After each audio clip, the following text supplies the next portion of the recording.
Cepat pergi dari rumah ini, Neng, sebelum suamimu datang. Ikuti saya, akan saya tunjukkan sesuatu. Aku yang bingung mengikutinya ke dalam hutan gelap di belakang rumah. Di sanalah jantungku serasa berhenti berdetak. Ternyata rumah megah yang kutempati selama ini hanyalah sebuah. Sebelum ceritanya dimulai, silakan tulis di kolom komentar dari daerah mana saja teman-teman yang menonton cerita ini. Jangan lupa like dan subscribe agar channel ini bisa semakin berkembang dan bisa mempersembahkan cerita yang lebih menarik lagi. Perjalanan itu terasa seperti transisi antara dua dunia. Selama 3 jam meninggalkan hiruk-pikuk Jakarta, lanskap perlahan berubah. Gedung-gedung pencakar langit yang angkuh digantikan oleh hamparan sawah hijau yang menenangkan.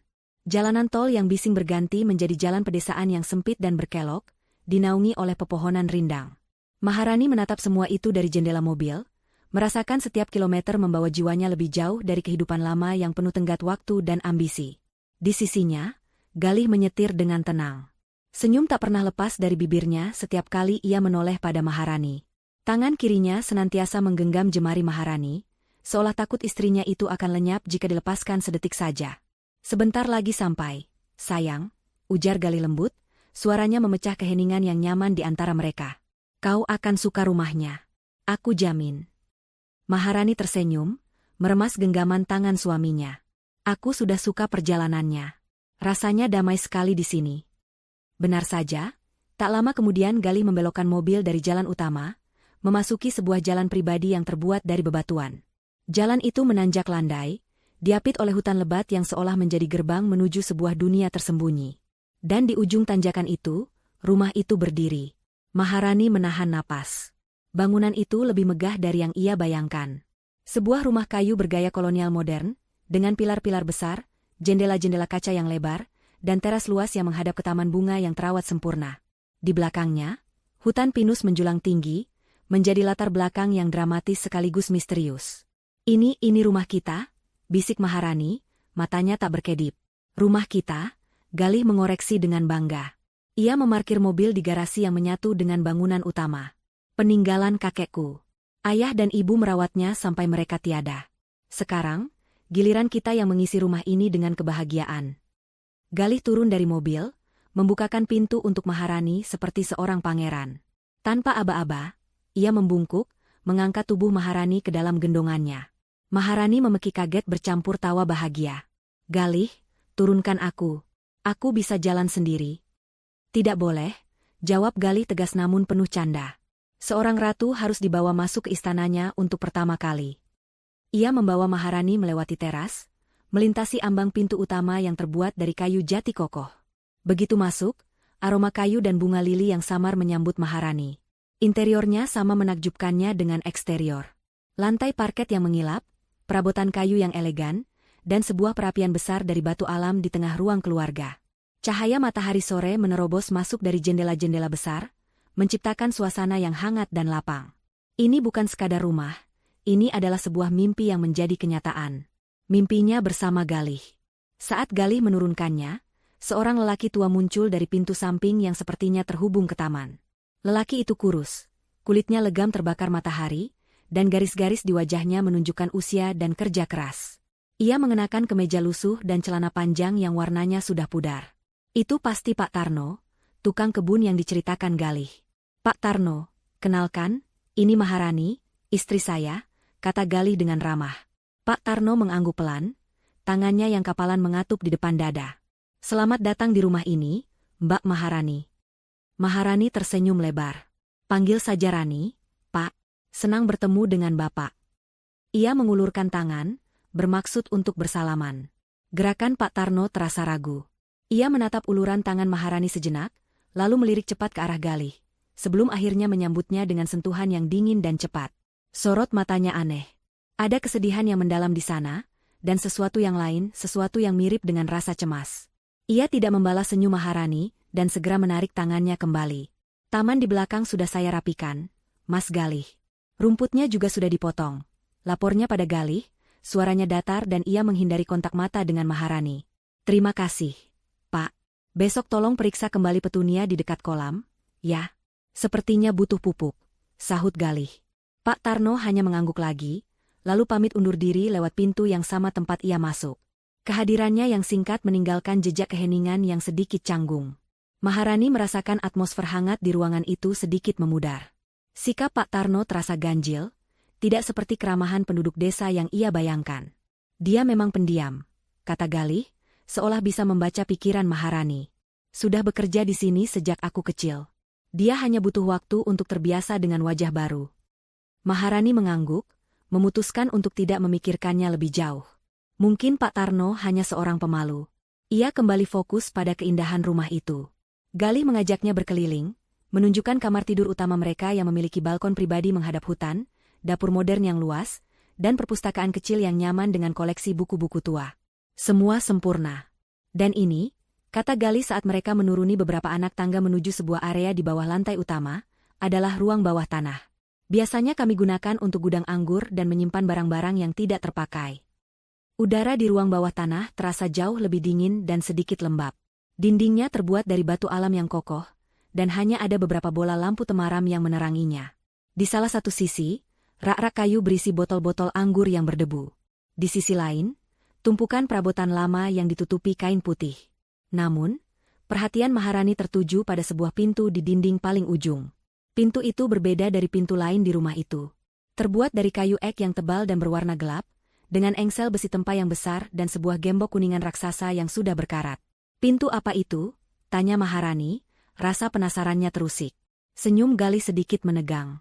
Ia berjalan mendekati pintu itu, menyentuh permukaan kayunya yang kasar. Oh, ini hanya gudang tua. Sudah tidak pernah dibuka sejak kakek meninggal. Kuncinya pun sudah hilang entah kemana. Kenapa tidak dibuka saja? Mungkin di dalamnya ada barang antik yang berharga, usul Maharani. Galih menggeleng pelan, tatapannya menjadi serius. Ia berbalik menghadap Maharani dan memegang kedua bahunya. Dengar, sayang.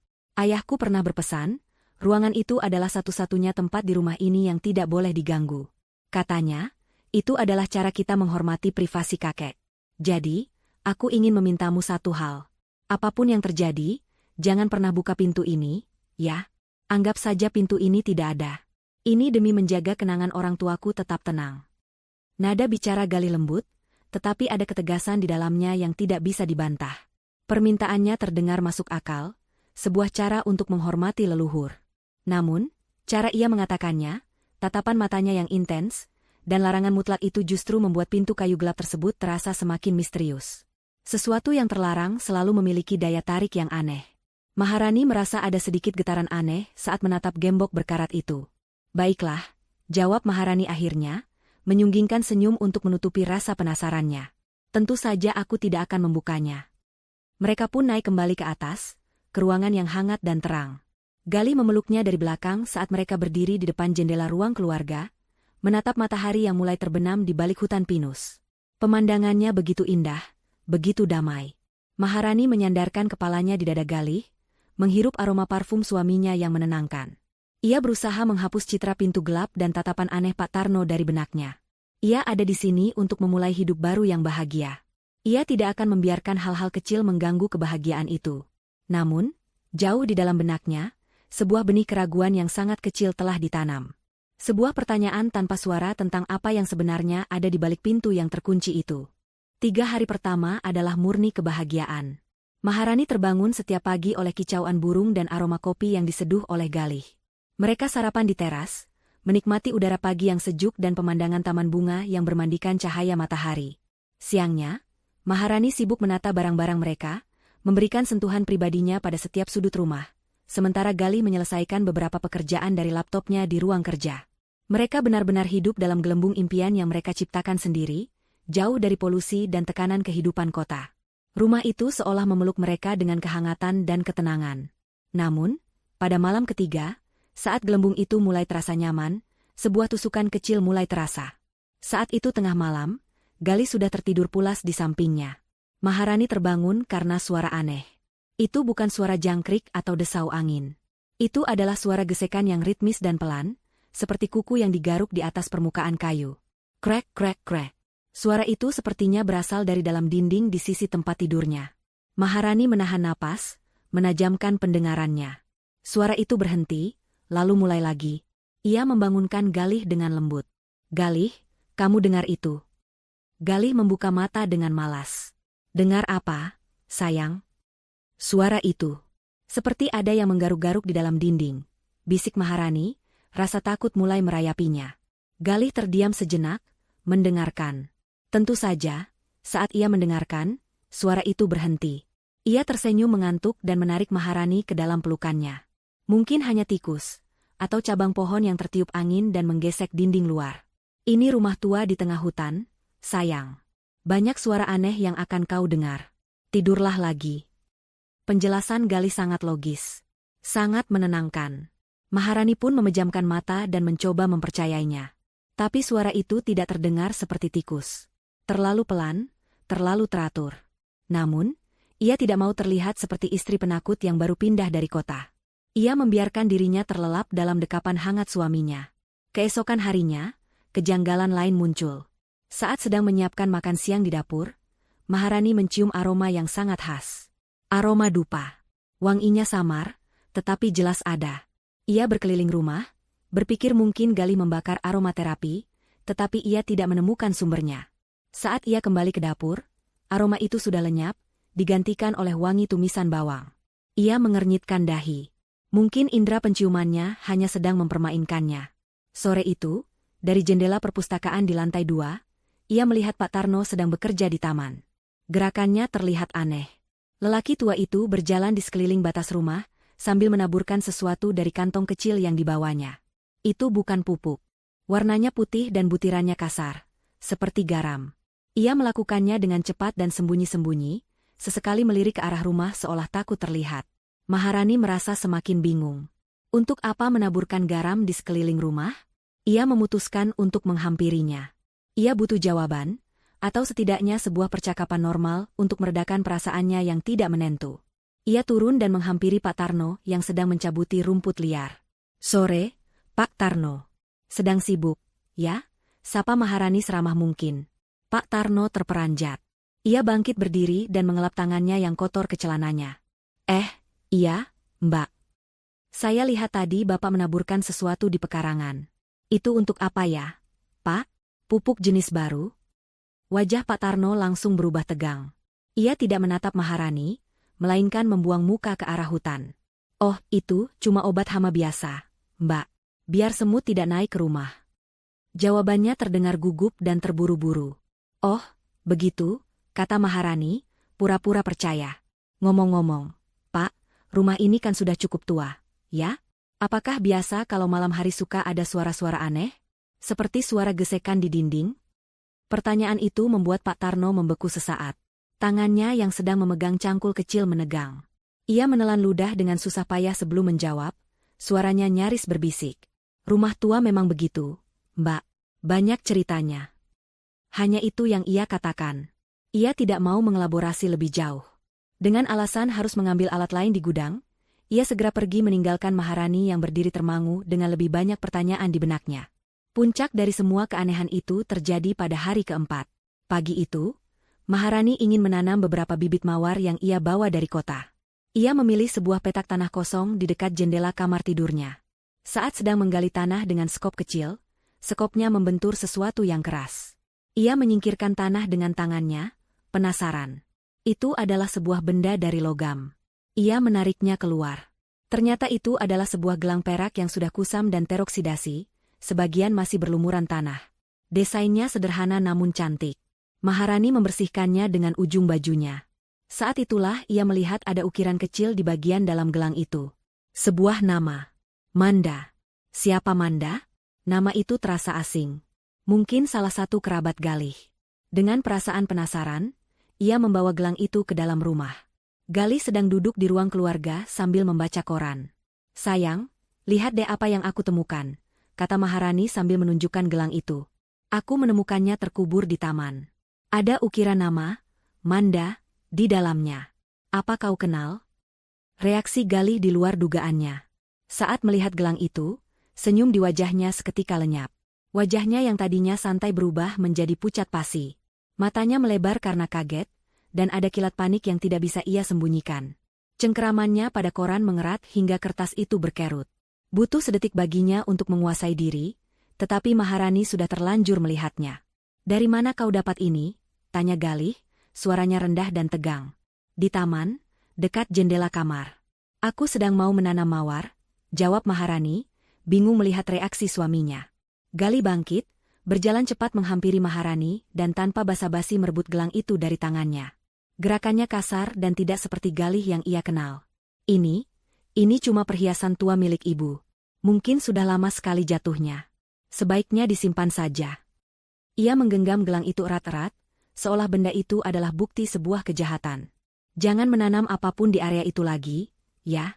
Mungkin tanahnya kurang bagus." "Tapi, Galih, reaksimu." "Aku hanya kaget, itu saja," potong Galih cepat, berusaha tersenyum, tetapi senyumnya terlihat dipaksakan.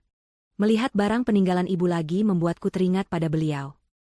Ia kemudian berbalik dan berjalan cepat ke kamar mereka. Maharani mendengar suara laci meja yang dibuka dan ditutup dengan keras. Alasan Galih terdengar logis di permukaan, tetapi kepanikan yang terpancar dari matanya tadi terasa begitu nyata. Itu bukan reaksi seseorang yang terkejut melihat barang kenangan. Itu adalah reaksi seseorang yang rahasianya baru saja nyaris terbongkar. Malam itu, suasana di meja makan terasa berbeda. Galih berusaha bersikap normal, bahkan lebih perhatian dari biasanya, tetapi Maharani bisa merasakannya. Ada dinding tak kasat mata yang tiba-tiba muncul di antara mereka. Saat suara gesekan di dalam dinding kembali terdengar malam itu, lebih jelas dari sebelumnya, Maharani tidak lagi membangunkan Galih. Ia hanya berbaring diam dalam gelap, matanya terbuka lebar, memandangi langit-langit. Surga kecilnya kini terasa seperti sebuah sangkar emas yang indah, namun penuh dengan teka-teki yang mengganggu. Dan ia merasa, nama, Manda, adalah salah satu kunci untuk membuka teka-teki itu. Hari kelima diawali dengan keheningan yang berat. Galih berangkat pagi-pagi sekali, mengatakan ada urusan mendadak di kantor cabang di kota terdekat yang mengharuskannya lembur hingga malam. Biasanya, Maharani akan merasa sedikit sedih ditinggal sendirian, tetapi hari ini, ia justru merasakan kelegaan. Ia butuh waktu untuk sendiri, untuk berpikir, untuk mencoba memahami semua kejanggalan yang telah merusak kedamaian hatinya. Rumah yang tadinya terasa hangat kini, seolah memiliki sudut-sudut gelap yang mengawasinya. Setiap derit lantai kayu atau desau angin di luar jendela membuatnya tersentak. Siang itu, ia mencoba menyibukkan diri. Ia membersihkan perpustakaan, menata ulang buku-buku di rak, berharap rutinitas bisa mengusir pikiran-pikiran buruknya. Namun, pikirannya terus kembali pada 3 hal. Suara garukan di dinding, reaksi panik Galih saat melihat gelang bertuliskan nama Manda, dan sikap Pak Tarno yang penuh rahasia. Ketiganya terasa saling terkait, membentuk sebuah pola misterius yang tidak bisa ia pecahkan. Ia merasa seperti sedang berdiri di depan sebuah pintu teka-teki, tetapi semua petunjuk yang ia miliki tertulis dalam bahasa yang tidak ia mengerti. Sore harinya, saat sedang menyiram tanaman di teras depan, ia melihat Pak Tarno sedang bersiap-siap untuk pulang. Lelaki tua itu mengemasi peralatannya ke dalam gudang kecil di samping garasi. Ini adalah kesempatannya. Maharani menguatkan hati dan berjalan menghampirinya. Kali ini, ia tidak akan membiarkan lelaki itu menghindar.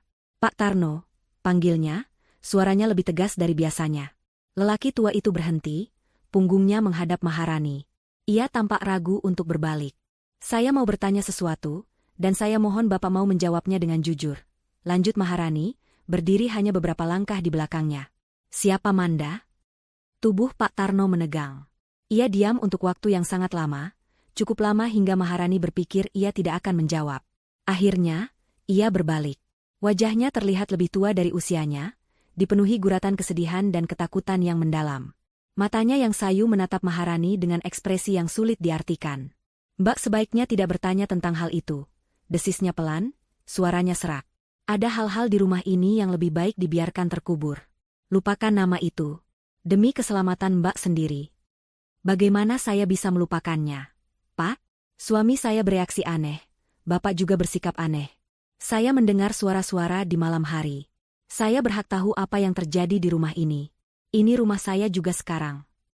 Suara Maharani sedikit bergetar, campuran antara frustrasi dan rasa takut. Pak Tarno melangkah lebih dekat, matanya bergerak liar mengawasi sekeliling, seolah takut ada yang mendengar percakapan mereka. "Dengar, Mbak," bisiknya dengan nada mendesak. "Saya tidak bisa bicara banyak. Tapi saya mohon, hati-hati. Terutama di malam hari. Jangan terlalu percaya pada apapun yang Mbak lihat atau dengar. Dan jangan pernah, sekali-kali, mendekati pintu di ruang bawah tanah itu. Setelah mengucapkan kalimat itu, ia bergegas mengambil sepeda tuanya dan mengayuhnya menjauh dari rumah dengan cepat, meninggalkan Maharani yang berdiri gemetar.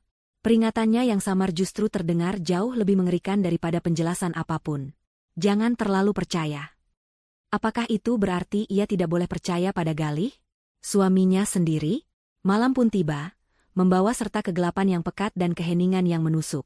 Hujan mulai turun, awalnya hanya rintik-rintik, lalu berubah menjadi deras, diiringi oleh suara guntur yang sesekali menggelegar di kejauhan. Maharani merasa semakin terisolasi. Ia mengunci semua pintu dan jendela, menyalakan semua lampu di dalam rumah, berusaha melawan kegelapan yang terasa merayap masuk dari luar. Ia mencoba menelepon Galih, tetapi panggilannya langsung masuk ke kotak suara. Mungkin tidak ada sinyal karena hujan deras. Sekitar tengah malam, saat hujan sedikit mereda, ia mendengar suara itu lagi. Suara garukan dari dalam dinding kamarnya. Kali ini lebih keras, lebih panik, lebih putus asa. Krek, krek, krek, krek. Seolah seseorang atau sesuatu di dalam sana sedang berusaha mati-matian untuk keluar. Jantung Maharani berdebar kencang. Bulu kuduknya meremang. Ia menarik selimut hingga menutupi kepalanya, mencoba meredam suara itu, tetapi percuma. Suara itu kini terasa begitu dekat, begitu nyata. Tiba-tiba, di tengah suara garukan itu, ia mendengar suara lain. Ketukan di pintu belakang yang menuju ke dapur. Awalnya pelan, lalu semakin keras dan mendesak. Tok, tok, tok, tok, tok, tok. Siapa yang datang bertamu tengah malam begini di tengah hujan? Mungkinkah Galih sudah pulang? Tapi kenapa ia mengetuk pintu belakang dan tidak menggunakan kuncinya? Dengan hati berdebar, Maharani turun dari tempat tidur. Ia mengambil sebuah payung besar yang tergeletak di sudut kamar sebagai senjata darurat. Perlahan, ia menuruni tangga, setiap anak tangga berderit seolah mengejek keberaniannya yang tipis. Ia berjalan melewati ruang keluarga yang temaram, menuju dapur. Ketukan itu masih terdengar, tidak sabar dan panik. Ia mengintip dari jendela kecil di pintu. Jantungnya nyaris berhenti berdetak. Di luar, basah kuyup oleh hujan, berdiri Pak Tarno. Wajahnya pucat pasi di bawah cahaya lampu teras yang redup. Matanya melotot, napasnya terengah-engah seolah baru saja berlari maraton. Keringat dingin bercampur dengan air hujan membasahi wajahnya yang keriput. Ia terlihat sangat ketakutan. Maharani ragu sejenak. Apa yang dilakukan lelaki tua itu di sini selarut ini? Tapi melihat ekspresi teror di wajahnya, Maharani tahu ini bukan kunjungan biasa. Ia membuka kunci dan sedikit menggeser pintu. Pak Tarno? Ada apa? Cepat pergi dari rumah ini, Neng, desis Pak Tarno, suaranya bergetar hebat. Ia menerobos masuk, tidak peduli air dari pakaiannya menetes di lantai dapur yang bersih. Pergi sekarang juga, sebelum suami Neng kembali. Apa maksud Bapak? Galih sedang bekerja. Dia tidak bekerja, potong Pak Tarno cepat, matanya menatap tajam ke arah Maharani. Malam ini adalah malam yang berbahaya. Neng dalam bahaya besar. Tolong, jangan banyak bertanya dulu. Ikuti saya. Akan saya tunjukkan sesuatu yang harus Neng lihat. Sesuatu yang akan menjelaskan semuanya. Maharani bingung. Pikirannya kacau. Di satu sisi, ada suaminya yang ia cintai, Galih yang lembut dan penuh perhatian. Di sisi lain, ada lelaki tua ini, dengan teror yang begitu nyata di matanya, mengucapkan kata-kata yang terdengar seperti ramalan malapetaka. Suara garukan di dinding tadi seolah menjadi latar belakang yang mengerikan bagi adegan ini. Sesuatu yang sangat salah sedang terjadi. Rasa penasarannya, yang dipupuk oleh kejanggalan selama berhari-hari, akhirnya mengalahkan rasa takut dan keraguannya. Ia harus tahu kebenarannya. Baik, Pak, kata Maharani, suaranya lebih mantap dari yang ia duga. Saya ikut. Pak Tarno mengangguk lega. Jangan bawa apa-apa.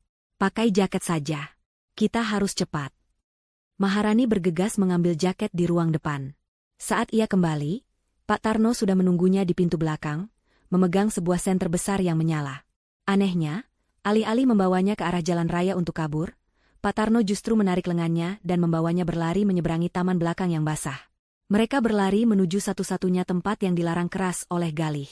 Mereka berlari menembus tirai hujan, masuk lebih dalam ke hutan lebat di belakang rumah. Hutan di malam hari adalah dunia yang sama sekali berbeda. Kegelapan begitu pekat hingga terasa padat, seolah bisa disentuh. Satu-satunya sumber cahaya adalah sorot senter Pak Tarno yang bergoyang-goyang, menciptakan bayangan-bayangan menakutkan dari pepohonan yang menjulang seperti monster-monster purba. Hujan telah sedikit mereda, menyisakan tetesan air dari dedaunan yang jatuh di kepala dan bahu mereka, terasa dingin seperti jari-jari es. Tanah becek dan licin, membuat setiap langkah menjadi perjuangan. Maharani harus berusaha keras untuk mengimbangi langkah cepat Pak Tarno yang, meskipun sudah tua, bergerak dengan lincah seolah sudah hafal setiap jengkal jalan setapak yang nyaris tak terlihat itu. "Kita mau kemana, Pak?" tanya Maharani, terengah-engah. Napasnya membentuk uap putih di udara yang dingin. "Sebentar lagi, Neng. Neng harus melihatnya sendiri. Kalau hanya saya ceritakan, Neng tidak akan pernah percaya," jawab Pak Tarno tanpa menoleh.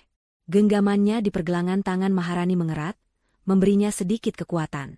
Mereka terus berjalan menembus semak belukar yang basah dan rimbun. Suara-suara hutan di malam hari terdengar, seperti bisikan-bisikan misterius. Ranting-ranting pohon seolah menggapai-gapai, mencoba menahan mereka. Maharani bisa merasakan jantungnya berdetak liar di dalam dadanya, bukan hanya karena lelah, tetapi juga karena campuran antara antisipasi dan ketakutan yang luar biasa. Apa yang begitu penting di tengah hutan ini, hingga Pak Tarno mempertaruhkan segalanya untuk menunjukkannya? Setelah berjalan sekitar 10 menit, yang terasa seperti 1 jam, Pak Tarno akhirnya berhenti. Ia memberi isyarat agar Maharani diam. Mereka berdiri di balik sebuah pohon besar yang batangnya ditumbuhi lumut. Dari celah dedaunan, Maharani bisa melihat sebuah tanah lapang kecil di depan mereka. Pak Tarno mematikan senternya, membuat kegelapan kembali menelan mereka sepenuhnya. "Lihat," bisik Pak Tarno, suaranya nyaris tak terdengar. Ia menunjuk ke depan. Maharani mengikuti arah telunjuknya. Awalnya, matanya yang belum terbiasa dengan gelap hanya melihat siluet-siluet samar.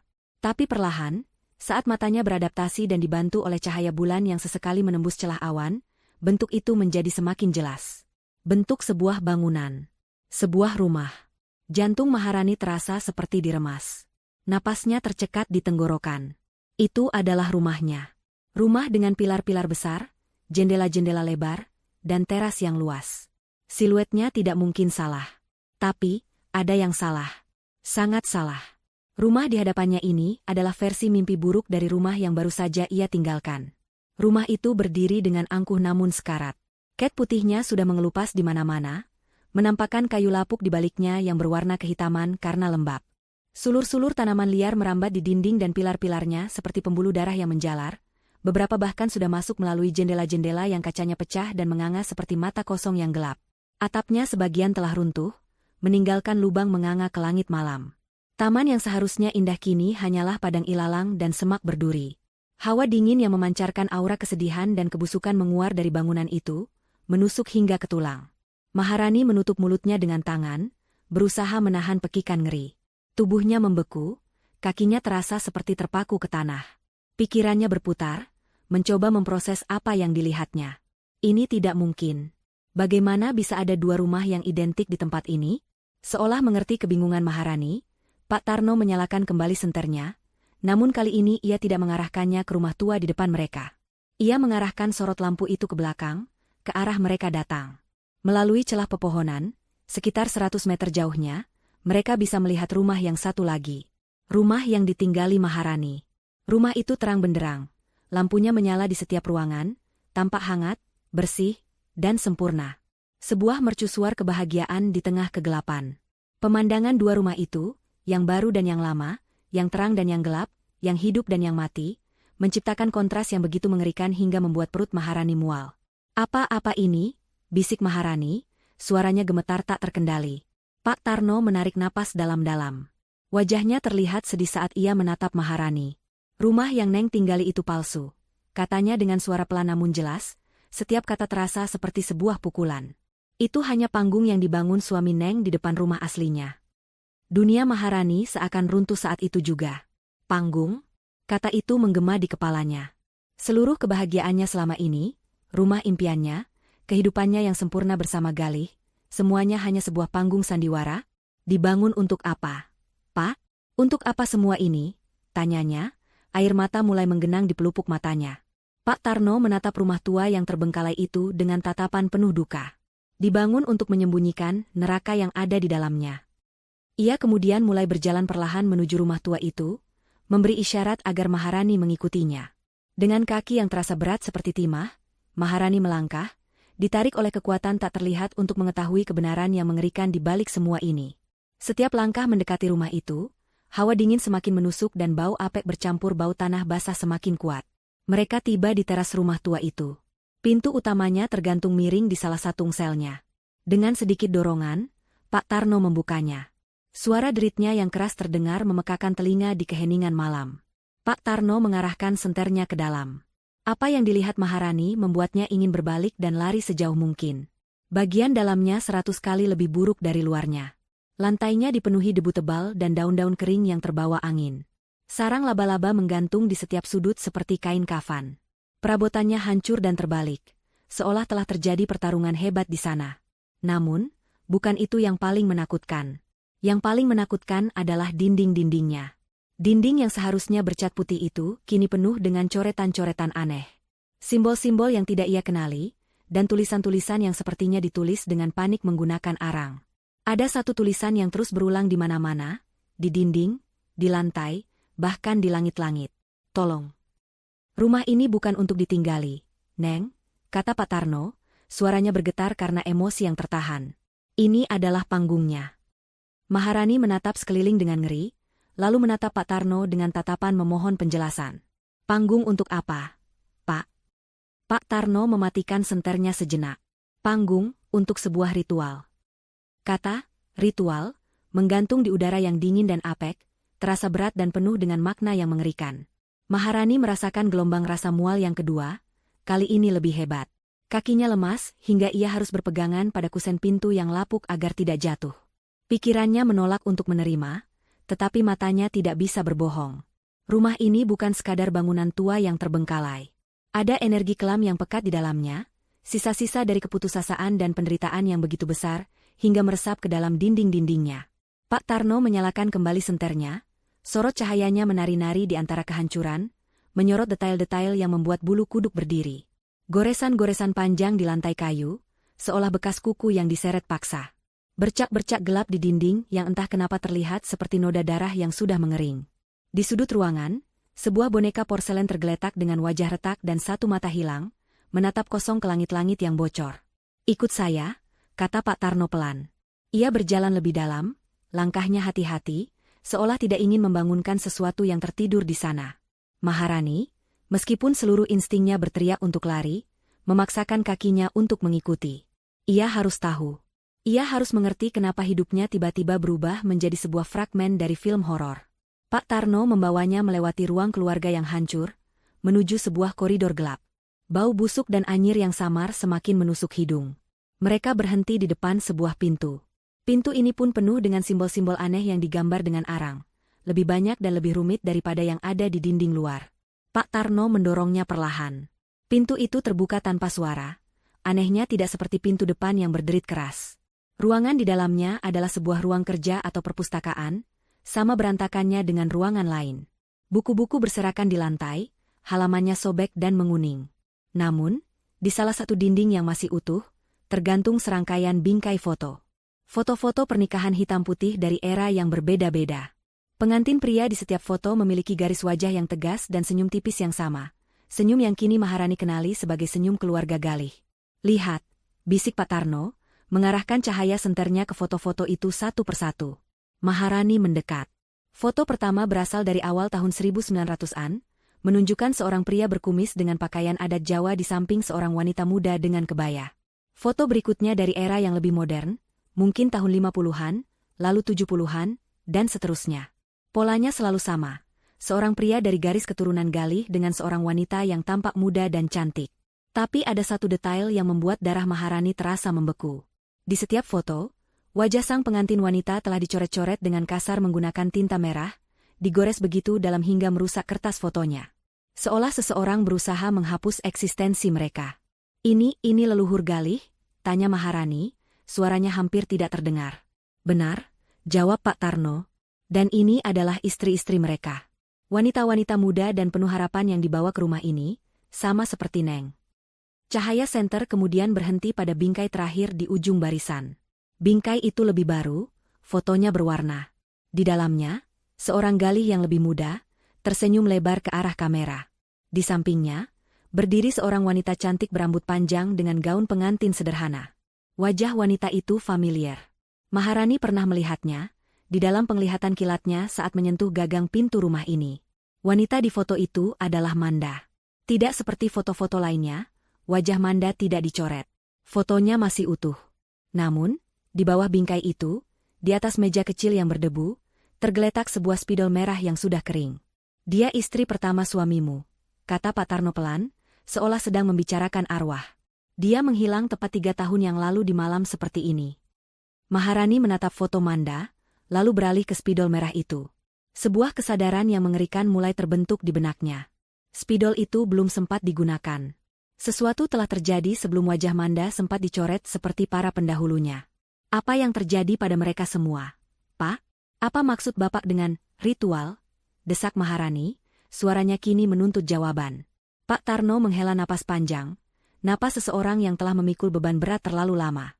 Ia mengajak Maharani duduk di sebuah peti kayu tua, satu-satunya benda yang masih utuh di ruangan itu. Ia pun mulai bercerita. Keluarga suami Neng. Mulainya, bukan keluarga biasa. Sejak buyutnya, mereka terikat oleh sebuah perjanjian. Perjanjian dengan sesuatu yang gelap dan kuno, yang bersemayam di tanah ini jauh sebelum rumah ini dibangun. Perjanjian itu memberikan mereka kekayaan, kesuksesan, dan pengaruh yang luar biasa. Maharani mendengarkan dalam diam, setiap kata terasa menusuknya. Tapi, lanjut Pak Tarno, semua itu ada harganya. Harga yang sangat mahal, yang harus dibayar dengan darah. Setiap generasi, pewaris laki-laki dari keluarga ini harus mempersembahkan satu nyawa kepada entitas itu untuk memperbarui perjanjian. Dan nyawa yang diminta adalah nyawa istrinya sendiri. Dada Maharani terasa sesak, seolah semua udara telah diisap keluar dari paru-parunya. Tumbal. Ia adalah calon tumbal. Rumah ini, kata Pak Tarno sambil menunjuk sekeliling, adalah altarnya. Dan rumah baru yang indah itu, ia melirik ke arah luar, adalah kandang emasnya. Dibangun oleh ayah Mas Galih. Tujuannya untuk menipu, untuk membuat sang calon korban merasa nyaman, dicintai, dan benar-benar aman. Mereka dibiarkan hidup dalam kebahagiaan palsu selama beberapa hari, sampai tiba waktunya. Malam di mana bulan bersinar paling terang setelah pernikahan mereka. Maharani teringat suara garukan di dinding. Itu bukan tikus. Itu adalah Manda. Arwahnya yang terperangkap, berusaha mati-matian memperingatkannya. Orang tua Mas Galih mereka berbeda. Kenang Pak Tarno, matanya menerawang. Ibunya tahu tentang kutukan ini. Dia mencoba melawan. Ayahnya, meskipun takut, sangat mencintai istrinya. Mereka berdua mencoba melarikan diri, tetapi gagal. Entitas itu terlalu kuat. Mereka meninggal dalam sebuah kecelakaan mobil beberapa tahun setelahnya. Sejak itu, Mas Galih yang mewarisi semuanya. Kekayaan, rumah ini, dan juga kutukan ini. Jadi Galih, dia tahu semua ini? Dia menikahiku hanya untuk? Maharani tidak sanggup menyelesaikan kalimatnya. Hatinya hancur berkeping-keping. Pria yang ia cintai, pria yang setiap hari mengatakan mencintainya, ternyata adalah seorang monster yang sedang menggemukkan korbannya sebelum disembelih. Pak Tarno mengangguk sedih. Keserakahan telah membutakannya. Ia memilih untuk melanjutkan tradisi terkutuk itu. Sama seperti yang ia lakukan pada Manda. Lalu kenapa Manda menghilang? Kenapa fotonya tidak dicoret? Karena Manda tahu, jawab Pak Tarno. Sama seperti Neng, dia mulai merasakan kejanggalan. Dia menemukan beberapa catatan lama milik Ibu Mas Galih yang disembunyikan. Dia mencoba kabur di malam ritualnya.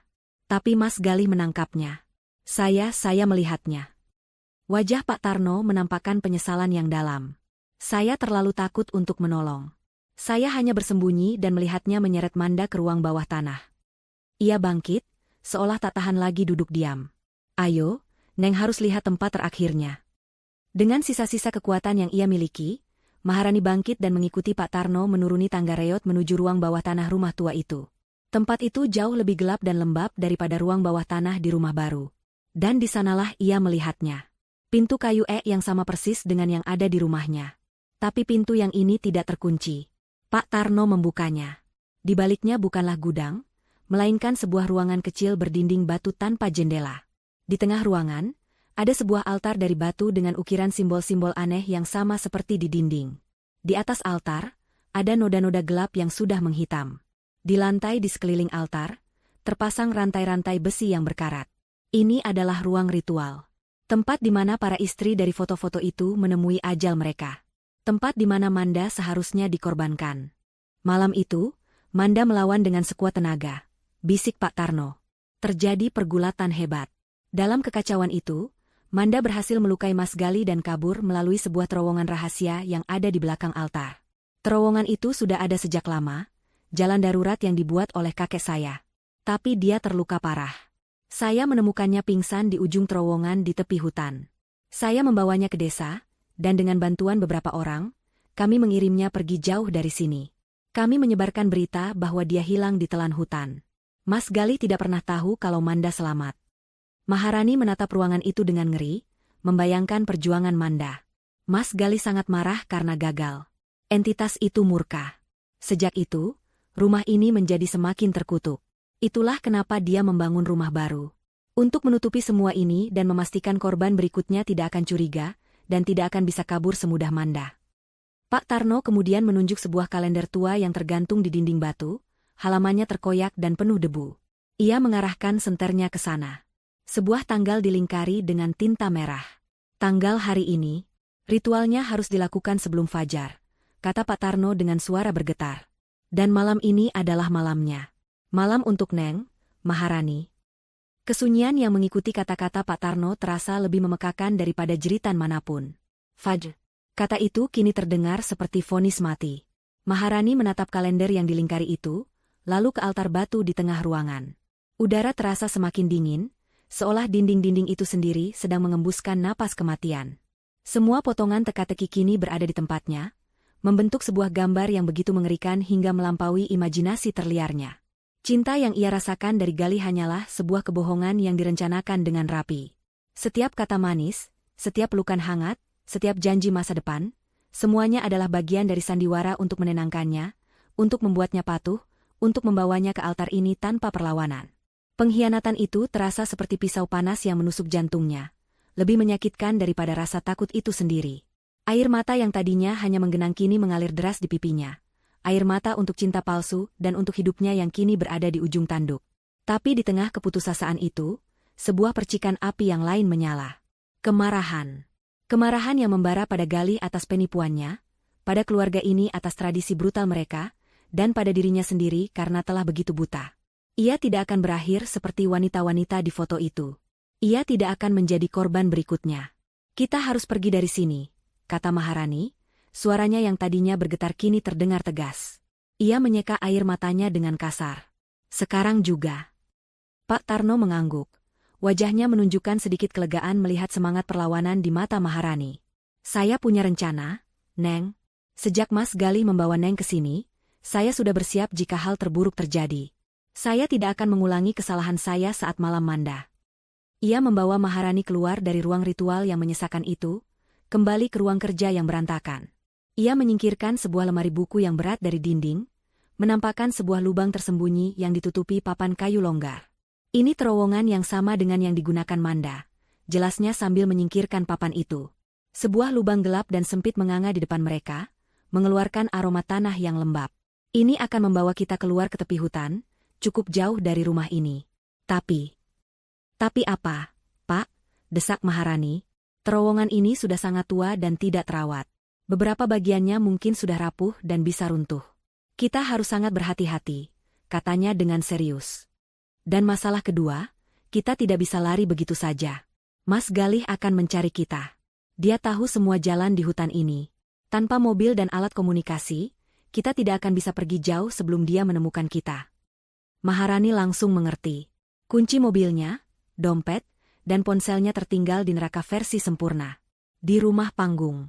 Kita harus kembali ke sana, kata Maharani, sebuah keputusan yang terdengar gila bahkan di telinganya sendiri.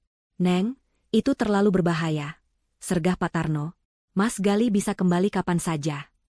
Justru karena itu kita harus cepat, Pak, balas Maharani, otaknya kini bekerja dengan cepat, didorong oleh adrenalin. Dia tidak akan menyangka kita akan kembali ke sana. Dia pasti berpikir kita akan langsung lari melalui hutan. Ini satu-satunya kesempatan kita. Ambil barang-barang itu, lalu kita lari lewat terowongan ini dan langsung menuju mobil. Kita tidak akan berhenti sampai kita tiba di kantor polisi pertama yang kita temukan. Rencana itu nekat dan penuh risiko, tetapi itu adalah satu-satunya rencana yang mereka miliki. Pak Tarno menatap Maharani sejenak, melihat keteguhan hati di matanya, dan akhirnya mengangguk setuju. Baiklah. Tapi kita harus bergerak seperti bayangan. Jangan menyalakan lampu, jangan membuat suara. Ambil yang perlu, dan langsung keluar. Mereka berdua merayap keluar dari rumah tua yang membusuk itu, kembali ke dalam hutan yang gelap. Kali ini, perasaan mereka berbeda. Bukan lagi sebagai korban yang kebingungan, tetapi sebagai buronan yang berpacu dengan waktu. Setiap ranting yang patah di bawah kaki mereka terdengar seperti ledakan.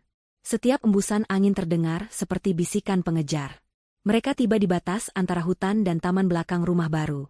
Rumah itu masih terang benderang, tampak begitu damai dan normal dari luar, sebuah fasad yang sempurna untuk kebusukan di dalamnya. Mereka bersembunyi di balik barisan semak-semak, mengamati. Tidak ada tanda-tanda mobil galih. Tidak ada gerakan di dalam rumah. Saya akan masuk lewat pintu belakang dapur yang tadi kita tinggalkan sedikit terbuka, bisik Maharani. Ponsel dan dompet saya ada di tas di atas meja makan. Kunci mobil ada di gantungan dekat pintu depan. Bapak tunggu di sini dan awasi keadaan. Pak Tarno ingin membantah, ingin ia yang masuk, tetapi ia tahu Maharani lebih tahu letak barang-barangnya. Hati-hati, Neng. Jika ada tanda-tanda Mas Gali datang, saya akan memberi isyarat seperti suara burung hantu 3 kali. Kalau Neng dengar itu, jangan pedulikan barang-barang itu lagi, langsung lari ke sini. Maharani mengangguk. Dengan jantung yang berdebar di tenggorokan, ia menarik napas dalam-dalam dan mulai bergerak. Ia berlari menyeberangi halaman rumput yang terbuka, merasa seperti target yang sangat mudah terlihat. Setiap detik terasa seperti selamanya. Ia berhasil mencapai pintu belakang dan menyelip masuk ke dalam dapur yang sunyi. Di dalam, suasana terasa sangat aneh. Semua barang berada di tempatnya, piring kotor sisa sarapannya bahkan masih ada di wastafel. Kontras antara kenangan bahagianya di ruangan ini beberapa jam yang lalu dengan kenyataan mengerikan yang baru saja ia pelajari membuatnya merasa pusing. Ia bergerak cepat ke ruang makan. Benar saja, tasnya tergeletak di atas meja. Ia meraih ponsel dan dompetnya, memasukkannya ke dalam saku jaket. Satu lagi, kunci mobil. Ia berjalan mengendap-endap menuju ruang depan. Ia bisa melihat gantungan kunci itu di dinding dekat pintu utama. Hanya beberapa meter lagi. Saat itulah, saat tangannya hampir menggapai kunci itu, indranya menangkap sesuatu. Sebuah suara. Suara yang tidak berasal dari luar. Suara deru mesin mobil yang mendekat dengan cepat di jalan pribadi menuju rumah. Jantung Maharani serasa berhenti berdetak.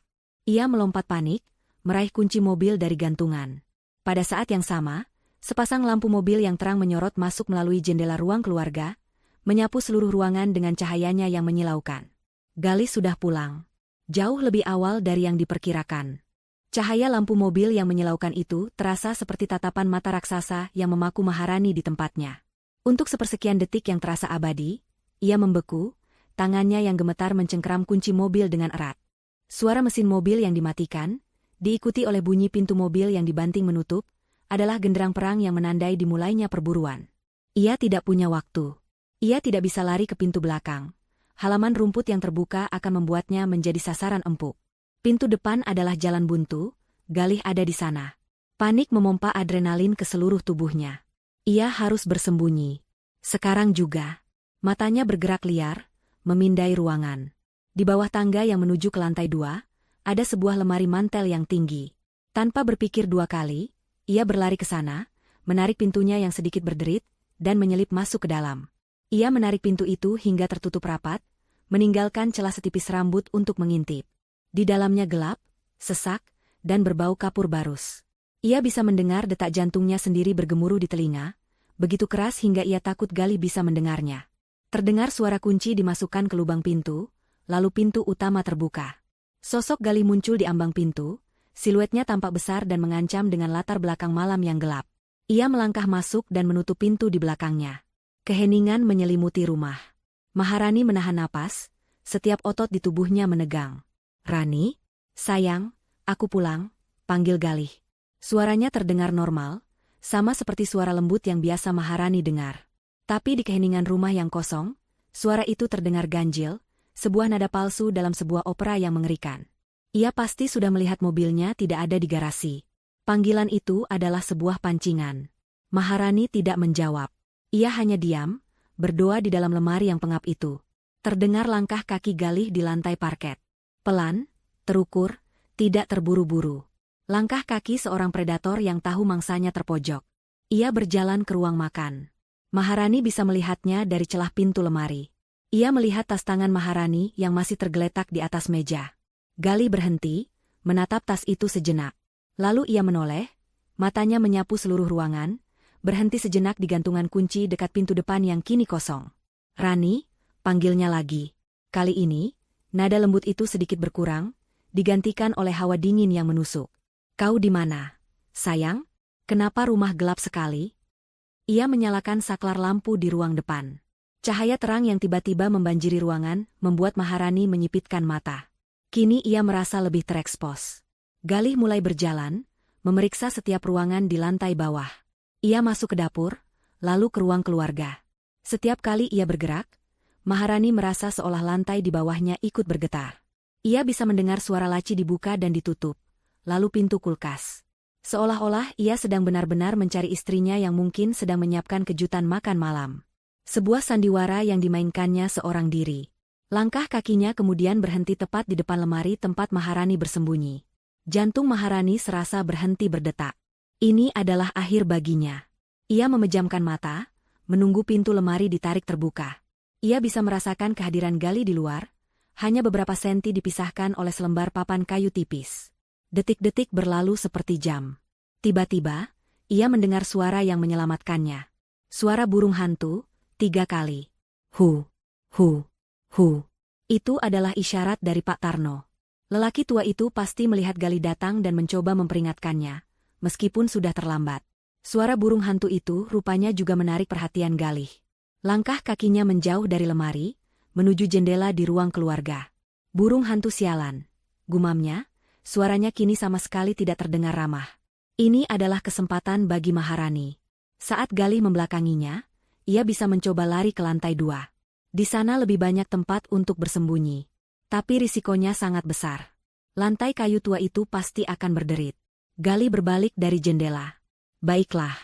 Kau mau main peta umpet, HM?" katanya pada keheningan. "Aku suka permainan ini." Ia mulai menaiki tangga. Satu persatu. Suara langkahnya menggema di seluruh rumah. Maharani tahu waktunya hampir habis. Saat Galih sudah di lantai 2, ia tidak akan punya jalan keluar. Ia harus bergerak sekarang. Begitu Galih menghilang di puncak tangga, Maharani mendorong pintu lemari dengan sangat perlahan, berusaha tidak menimbulkan suara. Ia keluar dari persembunyiannya, kakinya terasa kaku. Ia tidak berani berlari ke pintu belakang. Sebagai gantinya, ia mengendap-endap ke arah dapur, berpikir mungkin ada jendela yang bisa ia buka. Saat ia sampai di ambang pintu dapur, ia mendengar suara dari lantai atas. Suara pintu kamar mereka dibuka dengan keras. "Aku tahu kau di suatu tempat, Rani," teriak Galih. Suaranya kini berubah menjadi geraman dingin penuh amarah. Topengnya sudah mulai lepas. Maharani masuk ke dapur, mencari jalan keluar. Jendela di atas wastafel terlalu tinggi dan memiliki teralis. Pintu belakang, ia menatap pintu itu dengan ragu. Saat itulah ia melihatnya. Di atas meja dapur, tergeletak sebuah pisau daging yang besar dan berat, yang tadi siang ia gunakan untuk memotong ayam. Tanpa berpikir, ia menyambarnya. Gagangnya terasa dingin dan kokoh di tangannya yang gemetar. Ini bukan lagi tentang lari. Ini tentang melawan. Tiba-tiba, terdengar suara gaduh dari luar, diikuti oleh teriakan. "Lari, Neng! Lari!" Itu suara Pak Tarno. Lelaki tua itu pasti mencoba menciptakan pengalih perhatian. Terdengar suara pintu pagar samping didobrak, lalu suara langkah kaki yang berlari menjauh. "Orang tua sialan," raung Galih dari lantai atas. Suara langkah kakinya yang berat terdengar berlari menuruni tangga dengan cepat. Ia tidak lagi bermain-main. Ia tahu ada yang tidak beres. Maharani panik. Ia tidak punya tempat untuk lari. Ia berbalik, membelakangi meja dapur, mengangkat pisau itu dengan kedua tangannya, siap untuk menghadapi apapun yang akan datang. Galih muncul di ambang pintu dapur, napasnya memburu dan matanya berkilat karena amarah. Wajahnya bukan lagi wajah suami yang ia kenal. Itu adalah wajah seorang monster. Saat melihat Maharani berdiri di sana dengan pisau di tangan, ekspresinya berubah dari marah menjadi senyum sinis yang mengerikan. "Nah, itu dia istriku," katanya mengejek. Akhirnya mau keluar dari persembunyianmu? Dan lihat, kau bahkan membawa hadiah untukku. Ia mulai berjalan perlahan mendekati Maharani, merentangkan tangannya seolah ingin memeluk. Jangan mendekat, pekik Maharani, mengacungkan pisau itu ke depan. Aku serius, Galih. Jangan paksa aku. Oh, aku percaya kau serius, sahut Galih, terus melangkah maju. Tapi kau pikir benda itu bisa menghentikanku?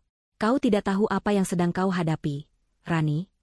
Saat jarak mereka hanya tinggal 1 meter, Maharani mengayunkan pisaunya dengan putus asa. Galih bergerak dengan kecepatan yang tidak wajar.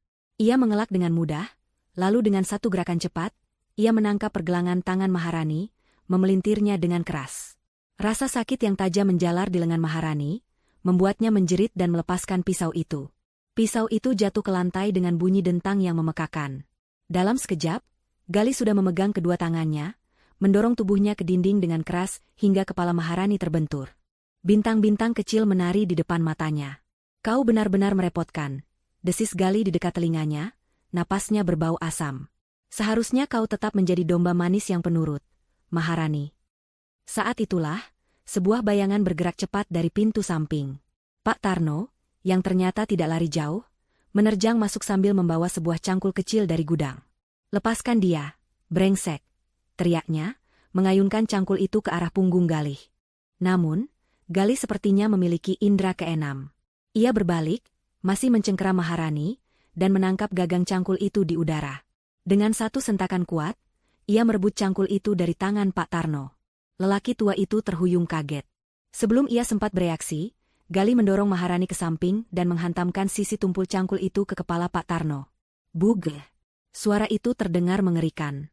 Pak Tarno terdiam sesaat. Matanya yang terbelalak menatap Maharani, lalu tubuhnya ambruk ke lantai seperti karung beras, tidak bergerak lagi. Genangan darah perlahan mulai melebar dari bawah kepalanya. Tidak! Jerit Maharani, suaranya pecah. Ia mencoba merangkak ke arah Pak Tarno, tetapi Galih menarik rambutnya dengan kasar, memaksanya untuk berdiri. Sekarang tidak ada lagi yang bisa menolongmu, geram Galih. Cengkeramannya begitu kuat, begitu menyakitkan. Ia mulai menyeret Maharani yang meronta-ronta keluar dari dapur. Kau sudah merusak malam yang seharusnya indah ini. Sekarang, kita terpaksa melakukan ritual ini dengan cara yang sedikit kasar. Perlawanan Maharani sia-sia. Tenaga Galih terasa berlipat ganda, seolah amarah telah memberinya kekuatan iblis. Setiap rontaan, setiap cakaran, setiap teriakan hanya dibalas dengan cengkeraman yang lebih erat dan seretan yang lebih kasar. Ia diseret melewati ruang keluarga, melewati sofa nyaman tempat mereka pernah duduk berpelukan sambil menonton film, melewati meja kopi tempat ia pernah meletakkan secangkir teh hangat untuk suaminya. Setiap jengkal rumah yang tadinya terasa penuh cinta kini ternoda oleh kekerasan dan pengkhianatan. Kenangan-kenangan indah itu kini terasa seperti duri yang menusuk hatinya. Ia diseret menuruni tangga menuju ruang bawah tanah. Udara dingin dan lembab langsung menyergapnya, terasa kontras dengan kehangatan di lantai atas. Pintu ruang bawah tanah dibanting menutup di belakang mereka, meredam suaranya yang terus berteriak minta tolong, menyisakan mereka berdua dalam keheningan yang mencekam, hanya diterangi oleh beberapa bola lampu temaram. Kau lihat? Kau tidak punya jalan keluar, kata Galih, napasnya terengah-engah di leher Maharani. Kau seharusnya menerima takdirmu dengan anggun, seperti para pendahulumu. Tapi kau memilih jalan yang sulit. Maharani terus meronta. Ia menendang tulang kering Galih sekuat tenaga. Galih menggeram kesakitan tetapi tidak melepaskannya. Sebaliknya, ia mendorong Maharani ke dinding batu yang dingin, menahan kedua tangannya di atas kepalanya dengan satu tangan. Dengan tangan lainnya, ia merogoh sakunya dan mengeluarkan sebuah kunci. Kunci tua yang besar dan berkarat.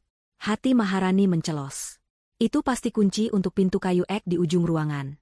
Pintu terlarang. Galih menyeretnya ke depan pintu itu. Gembok kuningan raksasa yang tadinya tampak begitu kokoh kini terlihat seperti mainan di tangan Galih. Ia memasukkan kunci itu, memutarnya dengan susah payah. Terdengar bunyi klik yang keras dan memuaskan saat mekanisme tua di dalam gembok itu akhirnya menyerah. Galih melepas gembok itu dan melemparkannya ke lantai. Bunyi logam yang beradu dengan batu menggema di ruangan yang sunyi. Dengan satu tarikan kuat, Galih membuka pintu kayu ek yang berat itu. Pintu itu berderit memilukan, seolah ikut merasakan sakit. Hembusan udara yang keluar dari baliknya terasa lebih dingin, membawa serta bau busuk yang samar, bau kematian dan pembusukan. Maharani melirik ke dalam. Di baliknya bukanlah gudang seperti yang ia duga, melainkan sebuah lorong gelap yang sempit dan menurun. Dindingnya terbuat dari tanah dan batu yang kasar. "Selamat datang di gerbangnya, sayang," bisik Galih sinis. "Kau tahu, ayahku cukup pintar. Dia tahu ruang altar di rumah tua itu adalah sumber kekuatannya. Jadi, alih-alih menghindarinya, ia justru membangun jalan pintas. Sebuah lorong penghubung rahasia dari rumah baru yang aman ini, langsung ke jantungnya. Praktis, bukan? Tidak perlu menyeret korban melewati hutan." Maharani menatap lorong gelap itu dengan ngeri. Jadi ini rencananya? Ia akan diseret melalui jalan ini menuju altar batu di rumah sebelah. Menuju kematiannya. Keputusasaan nyaris menelannya hidup-hidup. Tapi kemudian ia teringat wajah Pak Tarno yang terbaring tak berdaya, wajah Manda di foto, dan wajah-wajah wanita lain yang dicoret dengan tinta merah. Tidak. Ia tidak akan membiarkan Galih menang. Saat itu, sebuah kesempatan muncul. Galih, yang mungkin terlalu percaya diri, sedikit melonggarkan cengkeramannya pada Maharani untuk meraih saklar di dinding di dalam lorong. Ia bermaksud menyalakan lampu di dalam sana. Momen sepersekian detik itu adalah satu-satunya kesempatan yang dimiliki Maharani. Dengan sisa-sisa tenaga yang ia miliki, didorong oleh insting bertahan hidup yang paling primitif, ia melakukan hal yang tak terduga. Alih-alih mencoba berbalik dan lari ke atas, ia mengerahkan seluruh berat badannya dan mendorong ke depan, tepat ke arah Galih. Arg! Galih, yang sedang lengah dan posisinya tidak seimbang, terhuyung kaget. Ia tidak menyangka akan mendapat serangan balik. Ia tersandung mundur, masuk lebih dalam ke lorong yang gelap. Dorongan Maharani begitu kuat, hingga Galih kehilangan pijakan di tangga yang menurun dan jatuh terjengkang ke dalam kegelapan. Maharani tidak menyia-nyiakan waktu. Begitu Galih jatuh, ia langsung berbalik dan menarik pintu kayu ek yang berat itu dengan sekuat tenaga. Pintu itu terasa sangat berat, tetapi adrenalin memberinya kekuatan super. Galih, yang sudah sadar dari keterkejutannya, meraung marah dari dalam. "Maharani, jangan berani-beraninya kau." Ia mendengar suara Galih yang bergegas bangkit dan berlari kembali ke arah pintu. Maharani mengerang, menarik pintu itu dengan seluruh jiwa dan raganya. Tepat saat pintu hampir tertutup, tangan Galih berhasil menyelinap keluar dari celah, jari-jarinya yang kuat mencoba menahan pintu. Maharani menjerit, tetapi tidak melepaskan tarikannya. Ia membantingkan tubuhnya ke pintu, menggunakan berat badannya untuk menekan jari-jari Galih. Terdengar suara tulang berderak yang mengerikan, diikuti oleh jeritan kesakitan yang melengking dari Galih. Tangannya ditarik kembali ke dalam. Blam! Pintu kayu itu akhirnya terbanting menutup dengan suara yang menggelegar.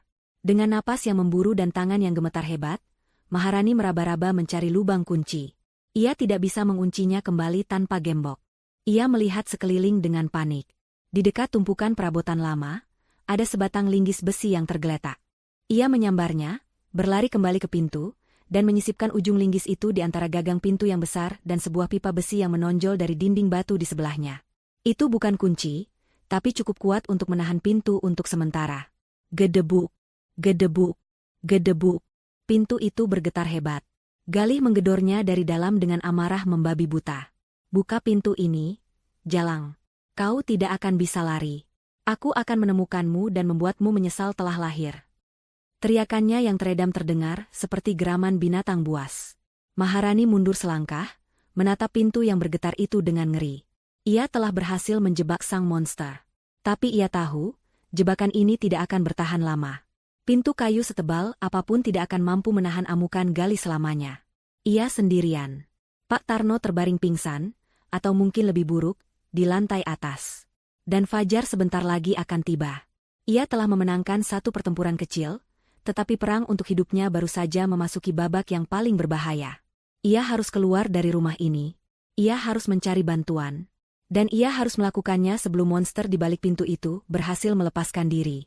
Untuk beberapa saat, Maharani hanya bisa berdiri di sana, di ruang bawah tanah yang dingin, punggungnya menempel di dinding batu. Seluruh tubuhnya gemetar hebat, bukan lagi karena takut, melainkan karena sisa-sisa adrenalin yang membanjiri sistemnya. Satu-satunya suara adalah napasnya yang terengah-engah dan suara gedoran panik Galih dari balik pintu kayu ek yang tebal itu.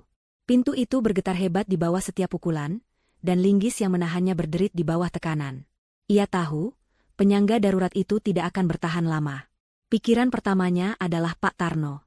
Maharani memaksa kakinya yang terasa seperti jeli untuk bergerak. Ia berlari menaiki tangga, kembali ke lantai utama yang sunyi. Pemandangan di dapur membuatnya kembali merasakan gelombang kepedihan. Pak Tarno masih terbaring persis di tempatnya jatuh. Tidak bergerak, di tengah genangan darahnya sendiri. Maharani berlutut di sisinya. Dengan tangan gemetar ia memeriksa denyut nadi di leher lelaki tua itu. Ada. Lemah dan tidak teratur, tetapi ada. Ia masih hidup. Harapan yang rapuh itu memberinya kekuatan. Ia harus mengeluarkan Pak Tarno dari sini. Tapi bagaimana? Ia tidak mungkin bisa mengangkat tubuh lelaki tua itu sendirian. Menelepon ambulans? Pikiran itu melintas, tetapi langsung ia tepis. Berapa lama waktu yang dibutuhkan ambulans untuk menemukan rumah terpencil ini? 10 menit? 20? Gali bisa mendobrak pintu itu kapan saja. Dan apa yang akan ia katakan pada petugas medis? Bahwa suaminya mencoba membunuhnya sebagai bagian dari ritual keluarga? Mereka akan menganggapnya gila. Tidak. Polisi dan ambulans bukanlah solusi. Bukan sekarang. Ia menatap keluar jendela dapur, ke arah taman belakang yang gelap. Di kejauhan, tersembunyi di balik pepohonan, siluet rumah tua yang reot itu seolah balas menatapnya. Di sanalah sumber dari semua ini.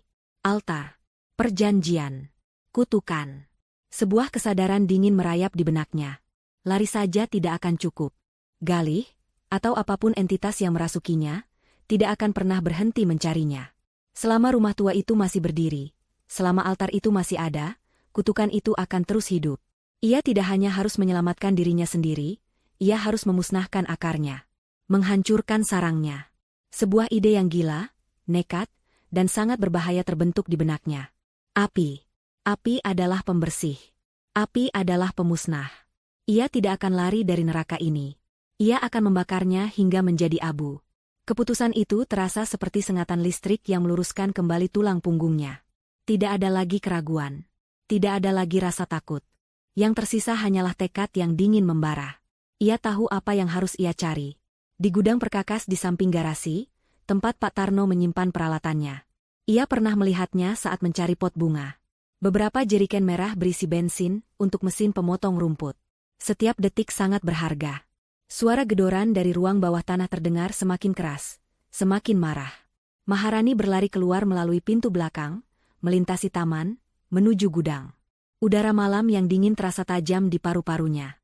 Ia berhasil membuka pintu gudang yang tidak terkunci.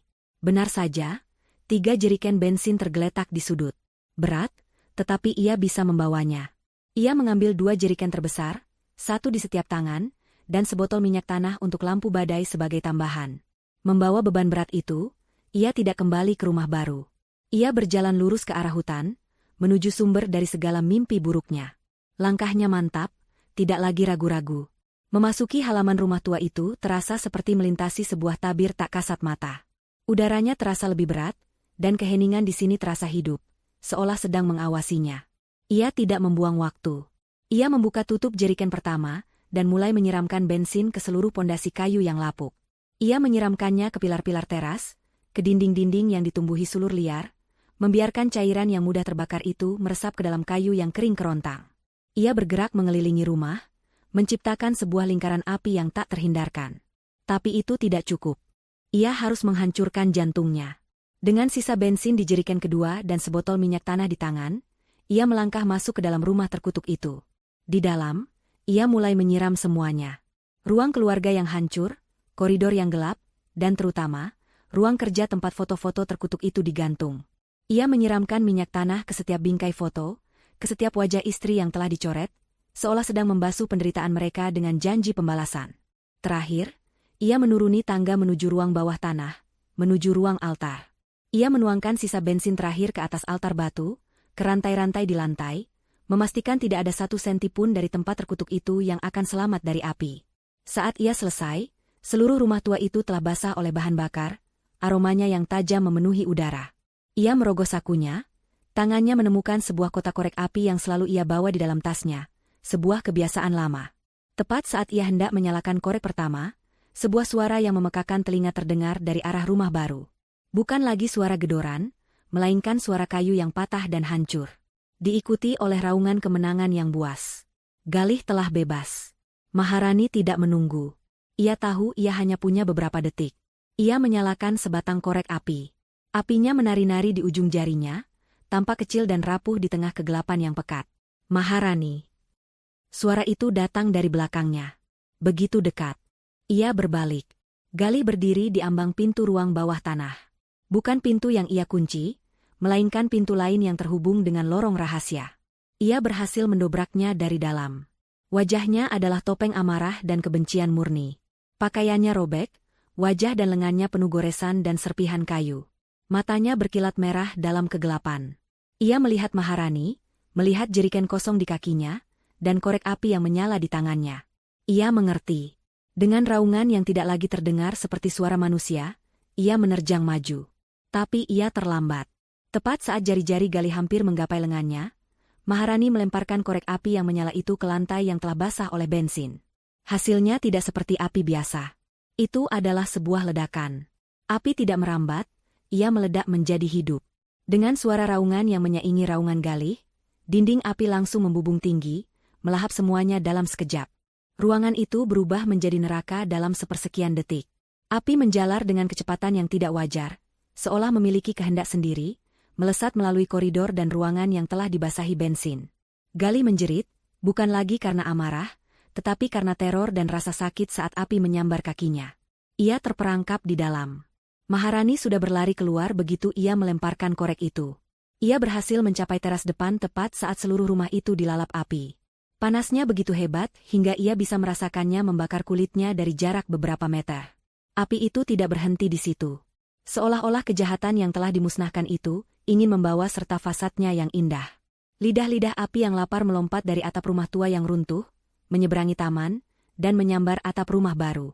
Rumah panggung itu pun mulai terbakar. Maharani berdiri tertegun di tepi hutan, menyaksikan kedua rumah itu terbakar bersamaan. Di tengah suara gemertak kayu dan raungan api, ia bisa mendengar satu suara terakhir. Jeritan panjang Galih yang penuh penderitaan, yang perlahan-lahan lenyap ditelan oleh suara api penyuciannya sendiri. Api melukis langit malam dengan warna oranye dan merah yang mengerikan. Panasnya terasa hingga ke tepi hutan tempat Maharani berdiri terhuyung-huyung. Asap tebal membubung tinggi, membawa serta abu dari 100 tahun kebohongan, keserakahan, dan penderitaan. Jeritan Galih telah lama hilang, digantikan oleh simfoni kehancuran yang dahsyat. Maharani menyaksikan kedua rumah itu, panggung dan altar, menjadi satu tumpukan api raksasa, sebuah monumen yang terbakar untuk sebuah kutukan yang akhirnya telah berakhir. Namun, tidak ada waktu untuk terpaku. Pak Tarno. Dengan sisa tenaga terakhir, Maharani berbalik dan berlari kembali ke rumah baru, yang kini bagian belakangnya juga sudah mulai dilalap api. Asap hitam yang menyesakkan mengepul dari dapur. Tanpa ragu, ia menahan napas dan masuk ke dalam. Panasnya menyengat. Ia menemukan Pak Tarno masih terbaring di tempat yang sama, untungnya api belum mencapai bagian dapur itu. Ia tidak mungkin bisa menggendongnya. Dengan susah payah, Maharani menarik tubuh lemas Pak Tarno, menyeretnya di lantai, menjauhi api yang semakin mendekat. Punggungnya terasa seperti akan patah, otot-ototnya menjerit, tetapi ia tidak berhenti. Ia menyeretnya keluar dari pintu belakang, melintasi taman, dan terus menjauh hingga mereka tiba di tempat yang cukup aman di balik pepohonan. Di sanalah ia ambruk di samping Pak Tarno, terbatuk-batuk hebat, menghirup udara malam yang segar dalam-dalam. Pak Tarno mulai mengerang pelan, tanda-tanda ia mulai sadar. Neng, apa yang? SSSD. Bapak aman sekarang, bisik Maharani, menepuk-nepuk pundak lelaki tua itu. Semuanya sudah berakhir. Mereka berdua, korban yang selamat, duduk dalam diam di tepi hutan, hanya ditemani oleh cahaya dari api unggun raksasa yang tadinya adalah rumah mereka.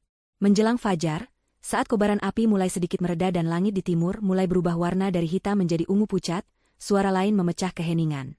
Suara sirene yang meraung-raung di kejauhan, semakin lama semakin dekat. Seseorang pasti telah melihat api itu.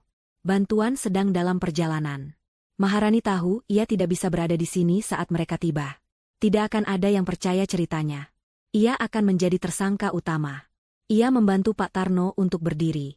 Lelaki tua itu masih sangat lemah, tetapi sudah bisa berjalan dengan dipapah. Kita harus pergi, Pak, kata Maharani. Mereka berjalan tertatih-tatih menuju gudang perkakas yang tidak tersentuh api. Sepeda tua Pak Tarno masih ada di sana. Dengan susah payah, Maharani membantu Pak Tarno naik ke sepeda, sementara ia sendiri memegang setang dan mendorongnya. Mereka menyusuri jalan pribadi yang berbatu itu, menjauh dari reruntuhan yang berasap dan suara sirene yang semakin mendekat. Mereka menghilang ke dalam jalan pedesaan yang sepi, tepat saat fajar pertama menyingsing. 6 bulan kemudian, di sebuah kota pesisir yang kecil dan tenang, ratusan kilometer jauhnya, seorang wanita dengan rambut pendek sebahu duduk di sebuah warung sederhana yang menghadap ke laut. Namanya Rani, setidaknya itu nama yang ia gunakan sekarang. Kulitnya sedikit lebih gelap karena terbakar matahari, dan ada ketenangan di matanya yang tidak ada di sana sebelumnya. Ia bekerja sebagai pelayan di warung itu, sebuah kehidupan yang sederhana dan jujur. Pagi itu, saat sedang mengelap meja, ia melihat seorang pelanggan meninggalkan koran lokal. Rasa penasaran mendorongnya untuk mengambil dan membacanya. Ia membuka-buka halaman, sampai matanya menangkap sebuah artikel kecil di kolom berita lama, kasus kebakaran misterius di villa terpencil ditutup. Artikel itu mengulas kembali kebakaran hebat yang terjadi 6 bulan lalu. Pihak berwenang dibuat bingung oleh penemuan pondasi 2 rumah di satu properti. Penyelidikan menemukan sisa-sisa ritual yang tidak dapat dijelaskan di reruntuhan bangunan yang lebih tua. Ditemukan juga beberapa fragmen tulang yang hangus terbakar, yang setelah dianalisis secara tidak meyakinkan, dianggap sebagai sisa-sisa pemilik properti, Galih Pramono. Karena tidak adanya saksi atau bukti pembakaran sengaja, kasus itu ditutup dan dinyatakan sebagai kecelakaan tragis. Maharani melipat koran itu dengan perlahan. Sebuah senyum tipis tersungging di bibirnya. Selesai. Benar-benar selesai. Keesokan harinya, saat ia mengambil surat di kotak pos kecil di depan kamar sewanya, ada sebuah kartu pos. Gambarnya adalah pemandangan sawah hijau yang damai.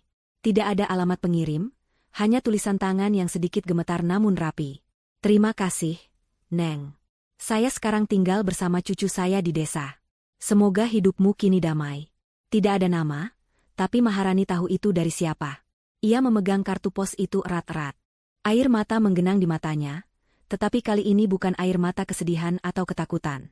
Itu adalah air mata kelegaan. Ia berjalan ke pantai di seberang jalan.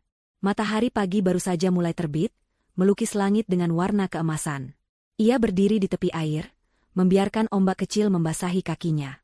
Ia menatap matahari terbit itu, fajar kemenangannya. Ia bukan lagi korban yang lari. Ia bukan lagi penyintas yang bersembunyi. Ia adalah seorang pejuang yang telah menghadapi iblisnya, membakar nerakanya sendiri, dan berjalan keluar dari abunya untuk menyambut hari yang baru. Hidupnya kini adalah miliknya seutuhnya. Dan untuk pertama kalinya setelah sekian lama, ia merasa benar-benar bebas.